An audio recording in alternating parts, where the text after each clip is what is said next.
In this specific video, I'm going to show you how to turn on your built-in theme editor so that you can edit certain files within your theme. For example, your footer, your header, your 404 pages, and more. Now, this is for advanced users, and you need to know what files you want to change because you can do a lot of damage if you don't know what you're doing. So with that said, let me go ahead and get started here. I want to go to my WordPress dashboard. And then if you go to Appearance, you'll find the editor here. Now, some of you will notice that you're unable to edit files within the theme editor. And for some of you, if you're able to do this and your web hosting company has automatically enabled this, then you're going to see a button here and you're good to go and you're set and you don't need to watch the rest of this video. But if you don't see that, I'm going to show you how to enable the editor.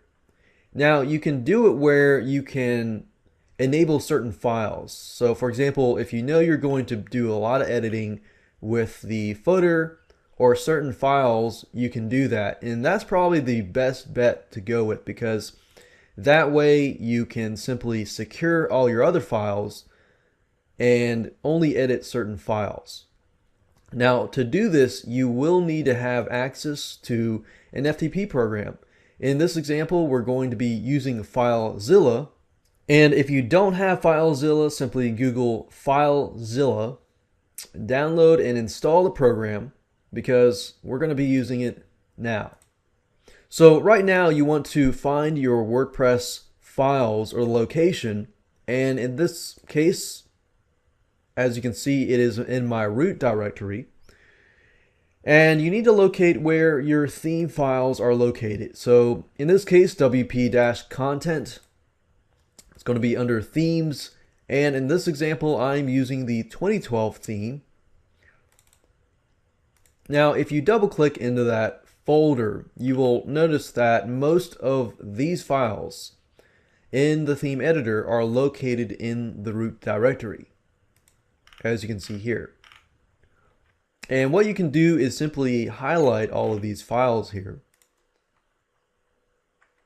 and right click, click on File Permissions, and change everything to 777. Now keep in mind though that it could open yourself up to possible security breaches.